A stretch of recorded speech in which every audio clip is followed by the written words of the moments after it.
What's the current status with the war in Gaza, and do we have expectation that the Abraham Accords are going to continue to spread throughout the Middle East? Check out this great clip over here with General Jack Keane, who gives his assessment on the entire situation and says that there's a lot of reason to be optimistic. So we'll watch this clip together and then talk about it. But first, hit that subscribe button over there in the corner. We'd love to stay in touch. Check this out. President Trump holding his 6th cabinet meeting. Later this morning, he hosted Israeli Prime Minister Benjamin Netanyahu at the White House yesterday. The pair discussing the progress towards a Gaza ceasefire and hostage release. A special envoy, Steve Witkoff, heads to Doha for talks this week. Now, Netanyahu suggesting the U.S. and Israel could work to relocate Palestinians to neighboring nations, saying he believes the president can work out a broad peace deal in the Middle East. He also surprised the president with a Nobel Peace Prize nomination. When asked about a two-state solution, Netanyahu said this. Watch. Do you think that there can be a two-state solution that creates an independent? I don't know. I'd ask Bibi that question. You have the greatest man in the world to answer that age-old question, two-state. Go ahead. You give him your honest answer. I think Palestinians should have all the powers to govern themselves, but none of the powers to threaten us. And that means that certain powers, like overall security, will always remain in our hands. I think we can work out a peace between us and the entire Middle East with President Trump's leadership, and by working together, I think we can establish a very, very broad peace that will include all our neighbors. Well, Netanyahu is also going to be meeting with Vice President J.D. Vance and House Speaker Mike Johnson today. Those are going to be separate meetings, and then other Congress members throughout the day today. Tomorrow, he's going to speak with Defense Secretary Pete Hegseth before he departs Washington on Thursday. Joining me now, Fox News senior strategic analyst and chairman of the Institute for the Study of War, General Jack Keane. General, good morning to you. I'd like to get first your reaction to what you saw play out last night at the White House. Well, certainly this is their third meeting, but this comes on the heels of obviously a major strategic change in the Middle East, certainly resulting from Iran's military defeat in the 12-day war by Israel, and President Trump and the United States decisively supporting the strike on Iran's nuclear program, which sets that program back for years. That really is the backdrop what's taking place here. And you add to that Hamas and Hezbollah being decimated, the United States pushing back on the Houthis and reopening international traffic on the Suez Canal and the Red Sea, and the collapse of the Assad regime in Syria. What we're really seeing being played out right before our eyes is a new strategic framework for the Middle East, which will likely lead to normalization of relationships with Israel and many of the countries in the Middle East. It is historic what has taken place here. Well, and if you look to countries in the region that certainly would benefit from peace, that would be the Saudis, that'd be Qatar, that'd be the UAE.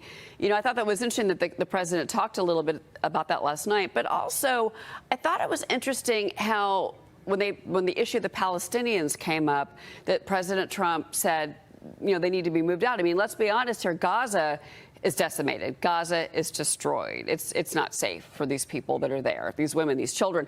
But who takes them, General, I think is the problem. Because it's not like the Egyptians have open arms for the Palestinians or any of the other countries in the region. What happens here?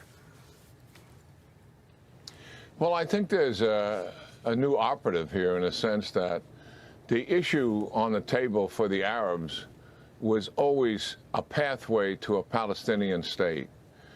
I think there's a new operative, and that is end the war in Gaza and help to rebuild Gaza and then resettle the Gazans. Whether they move or not, or where they move, that remains to be seen. But if this is the new predicate, instead of a Palestinian state, then I suspect that normalization with Saudi could move along quite rapidly, more than people expect, with those two conditions.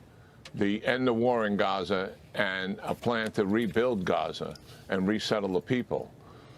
That, if it does happen, so our audience understands, if Saudi Arabia normalizes relations with Israel, all the other Arab states who have not, 2 already have, UAE and Bahrain, will follow suit. That is a paradigm sea change in the Middle East that will lead to increased stability and peace for sure. And we're on the cusp of all of this happening. Syria, for example, I mean, it's quite amazing. It's having a non-aggression pact discussions with Israel, non-aggression pact between Syria and Israel. Who would have ever thought of such a thing? But al-Shara, the president of Syria, is engaged directly in those kind of talks. So we're moving forward here for sure. Iran, the administration wants to have negotiations with Iran, and the start point has got to be voluntarily dismantle whatever is left of your program. Let independent inspectors come in and view that. That's got to be the starting point.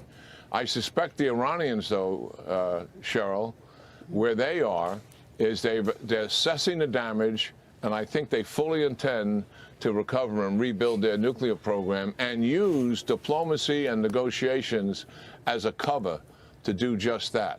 The Trump administration, certainly, as well as Israel, are all on to that tactic because that's what they've used in the past.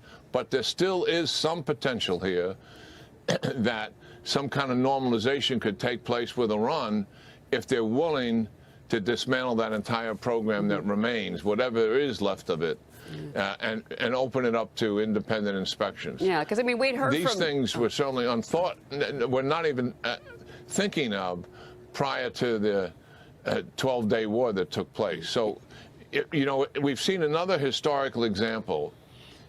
When you step forward and use military force against something that is really bad in the world happening, World War II, Nazi Germany, Japan, etc., and you use military force to stop it, good things can come from it. And we're in that phase right now. Good things are coming from this. Yeah, no, and my apologies for interrupting. I was reminded when you were speaking about how frustrated Secretary of State Marco Rubio was right after these strikes. It was the day after. He was speaking with Maria, actually, and he was saying, you know, enough of this passing notes back and forth, and we'll let you into the country and inspect our sites when it's convenient for us, which never was happening whatsoever. Real quick before you go, sir, the U.S. envoy to Lebanon is backing a response from Beirut that came out yesterday. It's a Washington proposal. It details a complete disarmament of the Iran-backed terrorist group Hezbollah. This is in exchange for withdrawal of Israeli troops from the southern region. Now, the Trump administration has been hinting that Lebanon could be added to the list of nations who have normalized ties with Israel under the Abraham Accords, General. Is that possible? Yeah, it is. I mean, more work needs to be done here. But what is happening here strategically is that Hezbollah has been decimated, and their military influence and political influence in Lebanon has been reduced rather dramatically. Even though there's a ceasefire there, they moved forces south, and Israel has struck them a number of times to push them back. So it is potentially possible because the government in Lebanon, as a result of decapitating Hezbollah, is getting stronger. And certainly there may be opportunities for potential normalization with Israel. That's going to be tough to be sure because Hezbollah is so invested in that government, in its legislature, politically, as it had been militarily and diplomatically. But nonetheless, a sea change has taken place in Lebanon, and it's positive. Government stronger, Hezbollah weaker. General Jack Keane, it is always a pleasure to speak with you, sir. Thank you so much for being here this morning. This is really, really nice in the sense of talking about the Abraham Accords. I remember watching the Abraham Accords as it was unfolding in 2020, and just really a real vision of hope, seeing the first Arab nations sign on to make mutual agreements in various ways with Israel to bring lasting peace to the region. It was really an uplifting and inspiring thing to see, especially with centuries of tension and various ebbs and flows of hardships. This was something really productive, and it was a shame between COVID and between the election that things didn't continue on the same track, and things have been at best in pause, in limbo for the last few years. But it's really nice to see that we are in a similar place with a strong America, a strong Israel, and a weak Iran. And like they said over here, that Iran is still chanting death to America, death to Israel, but none of the Arab nations seem to be joining in too quickly in order to be a part of that. One of the things that this past 12-day war did was, first of all, reestablish for all the world to see the American strength, that make it purely and publicly on display that America is not afraid to get involved for limited strikes and get involved when the need arises. It also showed Israel being an extraordinarily strong presence, a strong country, it's a little tiny country with just not that many people in it, being able to fend off this very large nation that was much more, had many more people, resources, and so forth, and being taken down in this very short period of time. So America and Israel are in a good place. Iran is also in a good place for it to be. And let's hope that we have continued peace and that there are more Abraham Accords when we do see peace in a revealed and lasting way, not only throughout the Middle East, but throughout the world. If you like this content overall, hit that subscribe button over there in the corner. We'd love to stay in touch. Take care.